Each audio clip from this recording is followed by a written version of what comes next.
Olá, essa é a aula número 2 de evangelismo e o tema de hoje é teologia do evangelismo ou as bases bíblicas da evangelização. Nós queremos então entender por que é que nós devemos evangelizar, quais são os fundamentos da evangelização.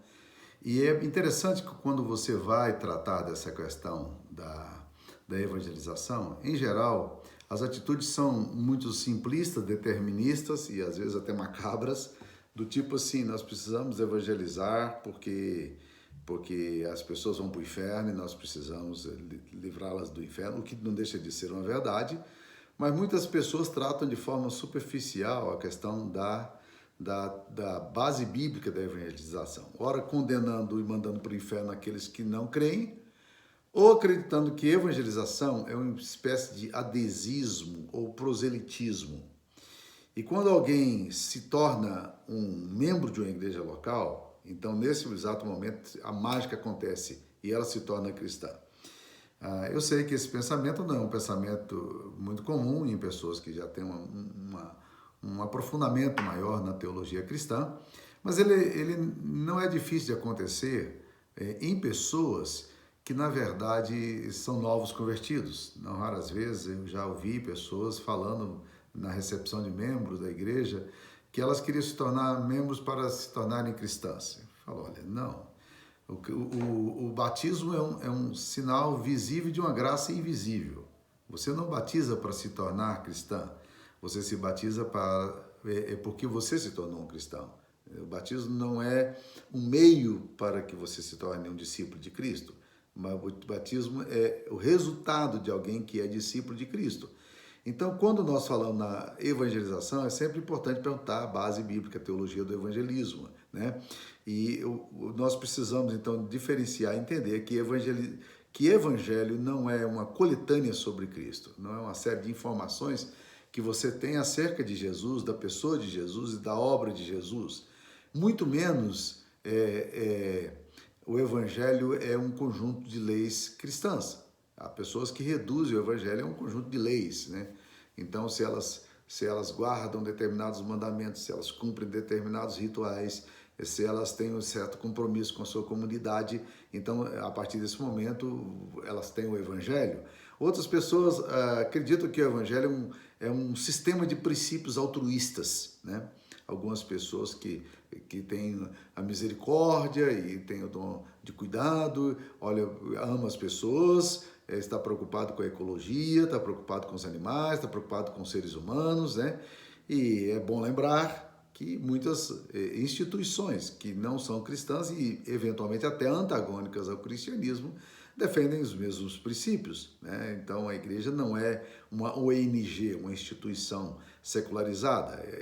O evangelho também não é um conjunto de normas sociais. Algumas pessoas acham que você é evangélico porque você não bebe, não fuma, não dança e não joga e assim por diante. E você reduz a pessoa a um conjunto de normas sociais que se espera, determinado estilo de roupa, ou determinado comportamento, né? Ou a forma como trata a ética, mas não é. O evangelho não é isso, embora o evangelho possa ter todo lances e lampejos dessas questões todas, ele não é isso e não pode ser reduzido a isso. Então, eu gosto muito de pensar no tripé da evangelização. Algum tempo atrás, eu li um texto do Heron Júnior, muito interessante sobre esse assunto. Ele diz o seguinte: para ser fiel às escrituras, a evangelização precisa estar alicerçada nos três elementos fundamentais da cosmovisão cristã: criação, queda e redenção. Omitir ou menosprezar qualquer um desses aspectos resultará em uma evangelização manca. Ou seja, oferecer salvação sem explicar o pecado, por exemplo, é inútil, porque só precisa ser salvo, redimido, quem está condenado à queda. Assim, o tripé criação, queda, redenção precisa estar equilibrado na evangelização. Eu quero começar a pensar na teologia da evangelização a partir desse tripé. Como é que nós podemos, então, evangelizar dentro de uma cosmovisão cristã? A primeira coisa que eu diria é que nós precisamos ter um correto conceito da criação. Nancy Pearce, que é uma intelectual cristã evangélica, ela afirma que a mensagem cristã não começa com aceite a Jesus como Salvador, mas como no princípio criou Deus os céus e a terra. Ou seja, a mensagem do Evangelho começa com a criação. Quando nós compreendemos o projeto de Deus ao criar todas as coisas de forma perfeita e harmônica, nós observamos que sua glória está presente em todas as coisas criadas. A Bíblia diz que os céus proclamam a glória de Deus e o firmamento anuncia as obras das suas mãos. Salmo 19:1. Romanos capítulo 1, versículo 20, o apóstolo Paulo fala: porque os atributos de Deus, assim como o seu eterno poder, sua própria divindade, claramente se reconhece desde o princípio por meio das coisas que foram criadas. Tais homens são, por isso, indesculpáveis. Então, quando nós entendemos a criação e olhamos para o universo com a sua perfeição, com a sua harmonia, com sua glória, com sua beleza, com sua justiça, nós temos, obviamente, que levantar uma pergunta. Se tudo foi criado de forma tão perfeita, o que aconteceu à raça humana? O que é que há de errado com o mundo? E assim nós entramos no segundo princípio da cosmovisão cristã, que é a queda. Nós precisamos ter um correto conceito da realidade. Esse faz parte do tripé da evangelização. Então, quando olhamos realisticamente a caótica situação da humanidade, com a maldade presente, a inveja, a cobiça dominando, a violência, a exploração, a injustiça, nós entendemos que alguma coisa foi gravemente afetada. O que aconteceu com a criação? Na cosmovisão cristã, o problema central do mundo encontra-se na rebeldia deliberada do homem contra o seu Criador. O mal adentrou a ética, ele afetou a espiritualidade, ele desestruturou a natureza, ele atingiu frontalmente os relacionamentos pessoais. A Bíblia chama isso de pecado. Então, toda a natureza foi corrompida e traz em si esses efeitos deletérios da sua decisão de viver separado de Deus. Como resolver o problema do mundo? Isso aponta para o terceiro aspecto central da cosmovisão cristã, nesse tripé da evangelização, que é a redenção. Então, no terceiro ponto que nós frisaríamos é redenção, uma correta compreensão da graça. Os homens acreditam que uma sociedade mais educada, com melhor acesso à ciência e tecnologia, ela porá fim a esse desastre da raça humana, marcada por guerras, por conflitos étnicos, por conflitos tribais, por conflitos geopolíticos ou econômicos, né?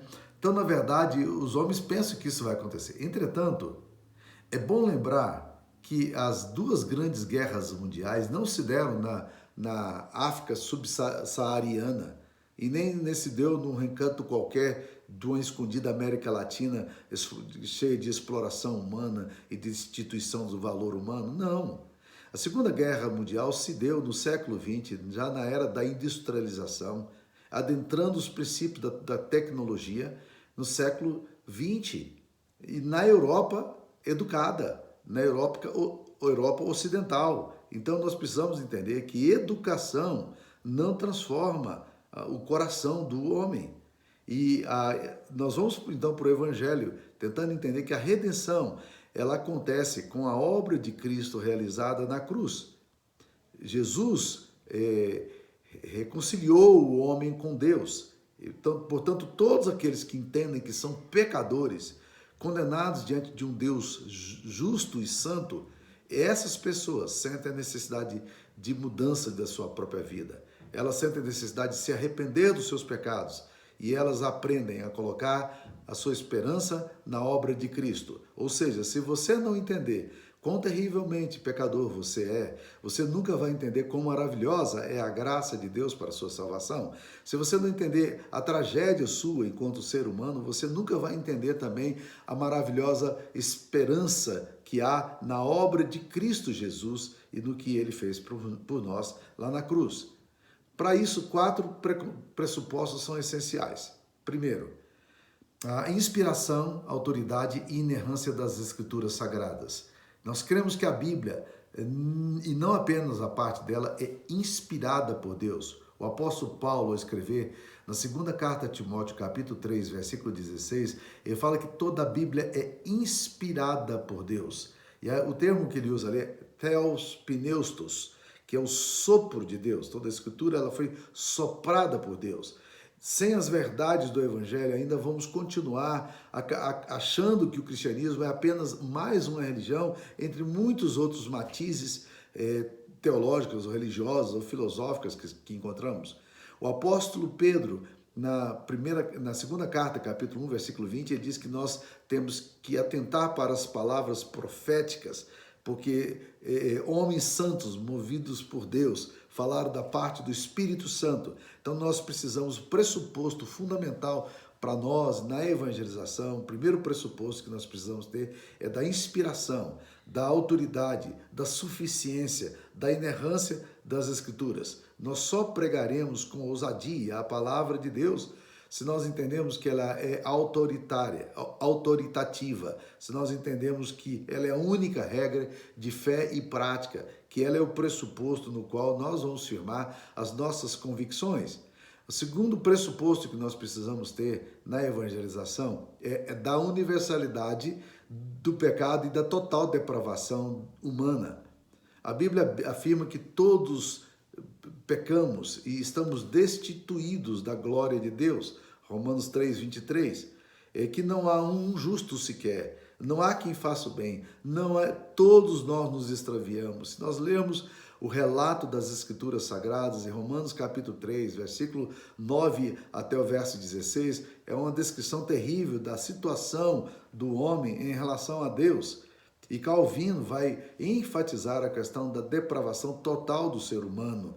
O homem, ele é incapaz de se voltar a Deus, porque a sua natureza é uma natureza egóica, ela é autocentrada, todas as motivações dela, sem o Espírito Santo, é uma motivação de autoproteção, de autopreservação e de autoelogio.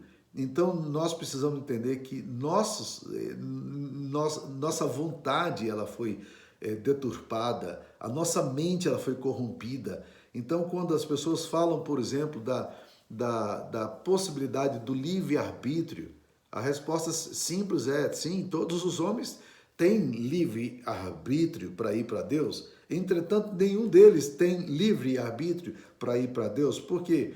Porque a natureza do homem ela é escravizada pelo pecado. Então a vontade do homem ela é escrava do pecado. E Lutero, foi o primeiro texto que Lutero escreveu, foi exatamente isso, a escravidão da vontade, né? Um comentário que ele fez na Epístola aos Gálatas. E nós precisamos entender então a completa incapacidade do homem de responder, de ir em direção a Deus, a não ser que o próprio Espírito de Deus renove esse homem e o regenere e o leve para Deus. Então, o segundo pressuposto que nós temos, que nós precisamos ter na evangelização, primeiro é da autoridade das Escrituras Sagradas, segundo é da universalidade do pecado e da total depravação humana. A terceira coisa que nós precisamos entender é a suficiência e eficácia da obra de Cristo. Ora, se você já entendeu os dois primeiros pressupostos, não é difícil você entender exatamente o que Cristo fez por você. Esse é outro pilar da evangelização, é a obra de Cristo. Não há evangelização sem que você entenda o que Cristo veio fazer. Cristo não veio aqui para pregar um evangelho. Cristo veio aqui para ter um evangelho a ser pregado. Cristo não veio aqui para nos ensinar a sermos melhores pessoas. Não, ele veio aqui para nos transformar em novas criaturas. E é por isso que Jesus insiste no novo nascimento, na regeneração, que é uma mudança literalmente do gene, é uma questão de genética, uma obra que Deus faz em nós, nos transformando para Ele mesmo. Então nós precisamos entender que a obra de Cristo ela é absolutamente suficiente. Cristo cumpriu, satisfez ali na cruz todas as exigências de Deus em relação ao pecador. Ele foi o único que conseguiu cumprir cabalmente a lei. E ele morreu uma vez por todas. Aquele que não conheceu o pecado, Deus o fez pecado por nós, para que nele fôssemos feitos justiça de Deus. E Jesus assumiu a cruz, aquele lugar de maldito, ele se fez maldito em nosso lugar. O castigo que nos traz a paz estava sobre Jesus. Jesus lavou os nossos pecados, Jesus perdoou os nossos pecados, e todos os que aceitam a Cristo Jesus como Salvador, todos que entendem a sua total incapacidade e voltam para Cristo, essas pessoas experimentam a maravilhosa graça de Deus, que aceita uma pessoa que não tem méritos como nós. Algumas pessoas me perguntam, você tem certeza da salvação? E eu respondo, só pode ter certeza da salvação quem tem certeza da sua perdição. Se você não entender que você é totalmente perdido sem Jesus, você vai continuar colocando a sua confiança em você. Mas no dia que você entender que você é totalmente perdido sem Cristo, aí você passa a colocar a sua confiança completa na obra de Cristo. E o apóstolo Paulo fala que Jesus Cristo, que a cruz é a glória dele. Esse lugar infame de vergonha é o lugar da glória. Então, o terceiro pilar da evangelização é a suficiência e eficácia da obra de Cristo. Se você está pregando a Bíblia, se você é um pregador, se você é um pastor, se você é um professor de escola dominical, se você é um presbítero, mas se você está pregando a Bíblia na sua igreja, mas se você não fala da cruz, você não está dando oportunidade aos pecadores de entenderem o que Cristo fez quando morreu pelos pecados da humanidade. Quarta coisa, nós precisamos entender a irresistível e maravilhosa graça de Cristo. Este é o último pilar que nós colocaríamos aqui como pilares da evangelização. Considerando a nossa condição de pessoas mortas espiritualmente, nós jamais seríamos libertos dessa condição sem a graça de Deus. Uma definição simples da graça de Deus é que a graça de Deus é um favor imerecido. Eu não mereço. Se você em algum momento acredita que você merece a salvação, você está desprezando a graça. Só aceita a graça quem já entendeu que é incapaz de salvar-se a si mesmo. Então, se alguém não nascer de novo, não pode ver o reino de Deus. Mas como é que eu posso ver o reino de Deus se eu não for alcançado por essa graça? Sem que o Espírito Santo aplique a obra de Cristo lá na cruz, sem que o sangue de Cristo seja aplicado em minha vida. Então, ninguém vai entender o Evangelho se não entender a graça de Deus. Quanto mais pecador você se achar, mais fácil será para entender a graça de Deus e ter uma atitude de louvor e adoração no seu coração. Quanto mais justo você se entender, mais dificuldade você vai ter para entender a obra de Cristo e a irresistível graça de Cristo que te chama, te tira da cegueira, que tira você da condenação eterna e que te justifica diante do Pai. Então nós precisamos entender esses pilares. Tentando ainda abordar a questão da teologia da evangelização, a teologia do evangelismo, ou as bases bíblicas da evangelização, eu queria tocar num dos cursos que eu gostaria de encorajar todos vocês, cristãos que me ouvem, a fazerem. Trata-se do evangelismo explosivo.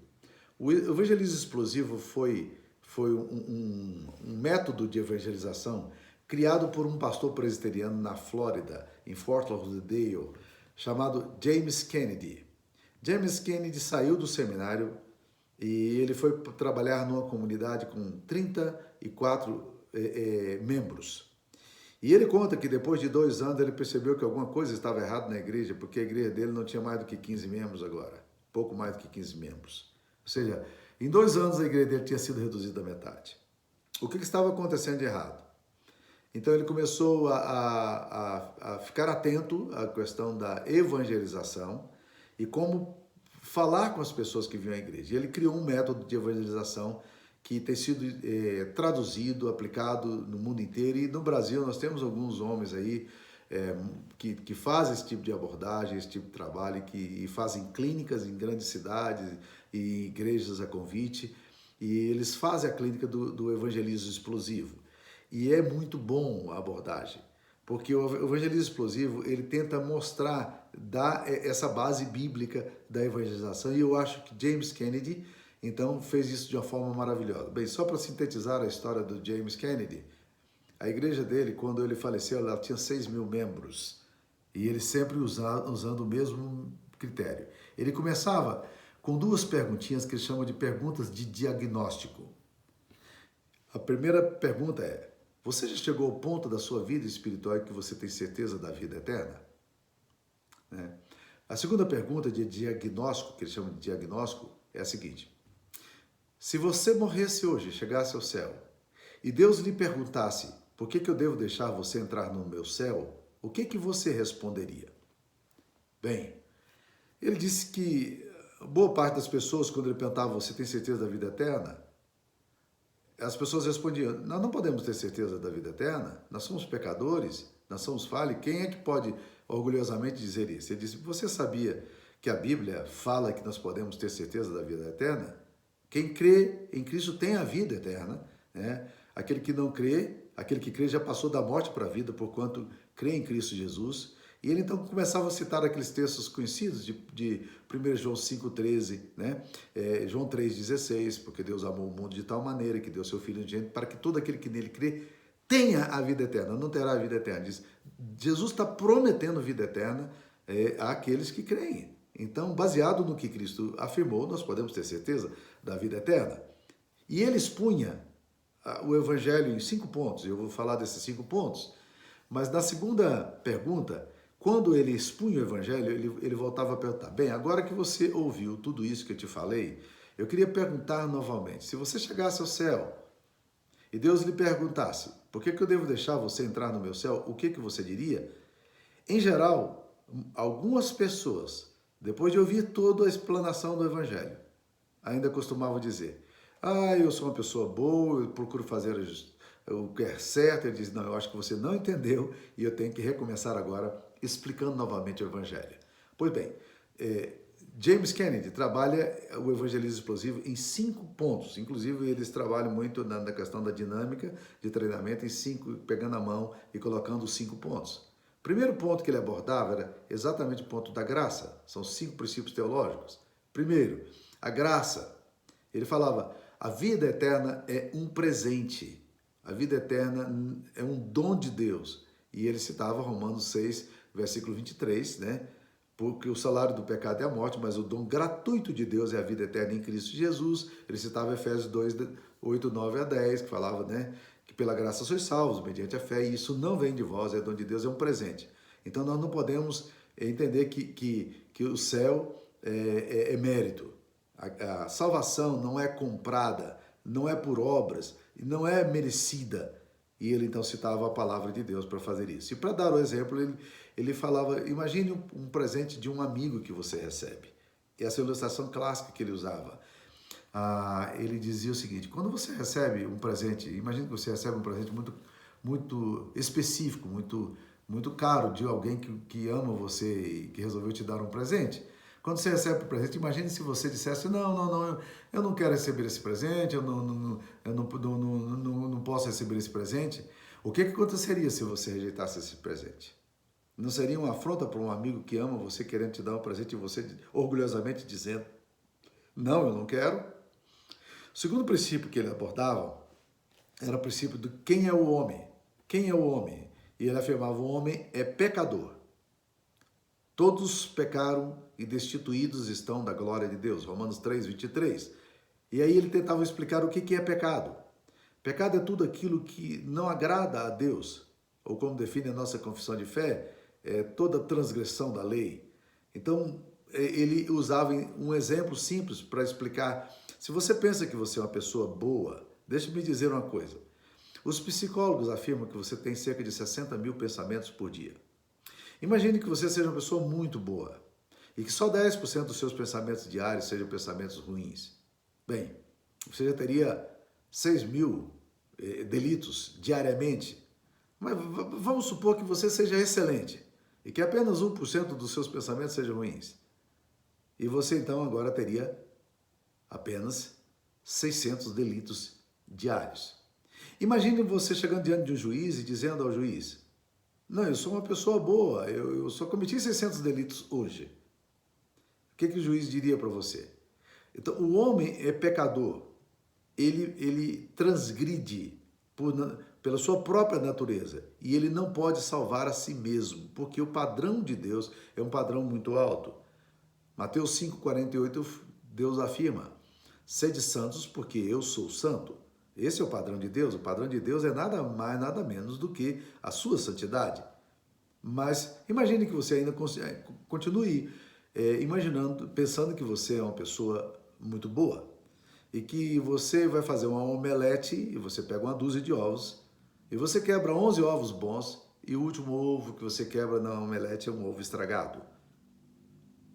que aconteceu com a sua omelete? Pois bem, toda omelete está estragada por causa desse pecado, por causa desse ovo podre. E o apóstolo Tiago afirma que se você guarda toda a lei, mas quebra uma delas, você se torna pecador. Você infringiu a lei. O terceiro ponto que ele tratava era a questão de Deus. Quem é Deus?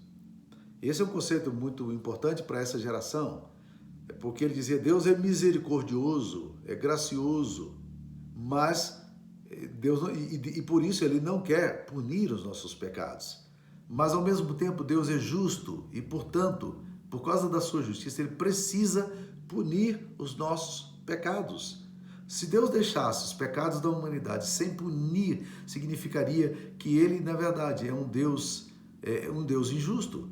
Deus tem que julgar, e a Bíblia diz que Deus julgará o mundo com justiça. E os nossos pecados precisam e serão julgados. Então, como é que Deus resolve esse aparente dilema? O aparente dilema é resolvido em Cristo. É o quarto princípio teológico que ele adota. Quem é Cristo? Cristo é o infinito Deus homem, o Logos de Deus, que se encarnou, se tornou homem. E o que ele fez? Ele morreu na cruz para pagar por nossos pecados. Ele ressuscitou dos mortos e nos comprou um lugar no céu que ele nos oferece gratuitamente. Isso aqui envolve a questão da obra de Cristo. Cristo justifica você diante do Pai. Imagine que você tem um livro de registro de pecados diante de Deus. Já ouviram falar disso? Quando chegar lá, vai abrir o livro de pecados, tudo que você fez e tal, né? E algumas pessoas falam, não, se a balança for equilibrada, né? Tiver mais obras boas do que obras ruins, então você pode ser salvo por mérito. Pois bem, o seu livro de pecados é um livro manchado pelas transgressões. Você peca conscientemente, você peca inconscientemente, você peca por omissão, você peca por comissão, você peca deliberadamente, e todos esses pecados seus se encontram diante de um Deus santo. Então o que Deus fez? Deus mandou seu Filho Jesus para redimir você, para morrer por você, e ele morreu pelos seus pecados. E Cristo Jesus pagou a dívida, o escrito que estava contra você.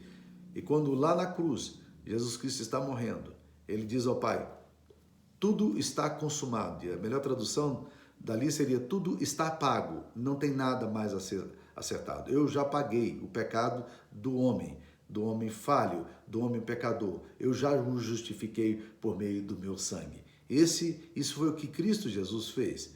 E por último, o quinto princípio teológico que ele coloca é o princípio da fé.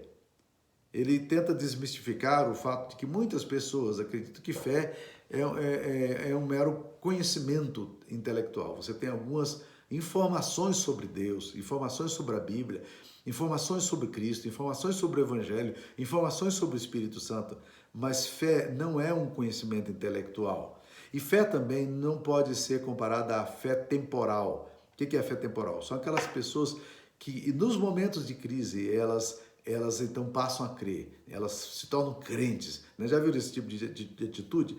Mas a fé cristã não é uma fé temporal. A fé do Evangelho é uma fé salvadora. Essa fé salvadora implica em você confiar, colocar a sua completa confiança na obra de Cristo. E para ilustrar isso, ele usa o exemplo da cadeira. Ele coloca uma cadeira na frente da pessoa e diz, você acha que essa cadeira pode aguentar o seu peso? E a pessoa diz, claro que eu acho. Então, sente-se nela. A pessoa senta. E aí, ele diz, agora, levante os seus pés aí. E aí a pessoa levanta os pés, porque ela está segura sentada naquela cadeira. Mas imagine se você tivesse uma cadeira que não fosse muito segura. E você perguntasse para a pessoa, você acha que essa cadeira pode aguentar você? E a pessoa senta. Mas ela senta, mas ela fica na ponta do pé porque ela tem medo de que aquela cadeira quebre. Tá? E se a pessoa disser, agora bote o seu peso todo nessa cadeira, ela vai dizer, não. Né? Muitas vezes a nossa fé é exatamente assim. É uma fé que a gente não consegue descansar na obra de Cristo. Então, o Evangelho só adentra o seu coração quando você entende que Cristo Jesus, ele assumiu o seu lugar. Cristo Jesus redimiu os seus pecados. Ele morreu por você. Ele justificou você. Tudo o que era necessário para que você pudesse ser salvo, ele fez. Você confia nessa promessa de Deus? Você está seguro no Evangelho ou você ainda está seguro nos seus pressupostos humanos? Tá? Bem, aí, a partir daí ele pede para que as pessoas façam uma decisão, o compromisso. E a pergunta do compromisso é: você gostaria de receber o dom da vida eterna agora? E o esclarecimento do compromisso, ele passa de novo, confiar somente em Jesus, reconhecer que Jesus é Senhor, reconhecer que Jesus é Deus, ressurreto e vivo, arrepender-se dos seus pecados. E a oração de compromisso, que é fundamental nesse momento de evangelização. Orar repassando o evangelho com frases curtas, levando a pessoa a repetir a oração e orar pedindo fé e segurança para aquela pessoa. E por último, a confirmação do compromisso. Aí você lê lá João capítulo 6, versículo 47, que fala: na verdade, eu vos digo, quem crê em mim tem a vida eterna. E aí a gente pergunta novamente: você crê que quem crê em Cristo tem a vida eterna? E a pessoa diz: sim, eu entendi o Evangelho, eu entendi a teologia bíblica do Evangelho. E aí você fala: ok, bem-vindo à família de Cristo. E os detalhes seguintes é você encorajar a pessoa a uma vida devocional, uma vida de oração, a um discipulado, a vida de comunhão, a testemunho cristão, a participar de uma comunidade, a orar, né? Essas coisas todas são colocadas. Eu creio que o evangelismo explosivo consegue estabelecer toda a base e o fundamento para a teologia bíblica do evangelismo, com um diferencial: o seu aspecto prático. Se você ainda não participou desse curso, das clínicas promovidas em várias cidades do Brasil, eu o encorajo não apenas a fazê-lo, mas levar pessoas da sua igreja a serem também treinadas dessa desafiadora tarefa que é a evangelização. Só para você entender como a evangelização é um desafio. Deixa-me fazer uma pergunta provocativa a você. Você já levou alguma pessoa a Jesus? Alguma pessoa se converteu por causa da sua pregação? Não estou falando de pregação de púlpito, não. Estou falando de pregação de testemunho pessoal. A segunda pergunta, que é mais exclusiva: você levou alguém a Jesus no último ano? Nos últimos 6 meses? E eu vou te dizer que 95% dos cristãos vão te dizer que nunca levaram alguém a Jesus. E muitos seminaristas nunca levaram alguém a Cristo. E eu vou dizer mais: muitos pastores nunca levaram alguém a Jesus num testemunho pessoal. Então, meus queridos, Edmundo Haggai tem um livrinho muito interessante que diz o seguinte: ouse pedir uma decisão. E ele fala: toda vez que chegarmos ao Evangelho, nós temos que dar a oportunidade das pessoas dizerem sim a Jesus, mas a oportunidade também das pessoas dizerem não. Entendendo que todas as vezes que a pessoa diz sim, ela só o fará por causa da obra do Espírito Santo, que nos convence do pecado, da justiça e do juízo. Essas são as bases bíblicas da evangelização e essa é a teologia do evangelismo. Eu espero que você possa desfrutar desse conteúdo aí e crescer na graça de Deus. Que Jesus te abençoe. Fique na paz.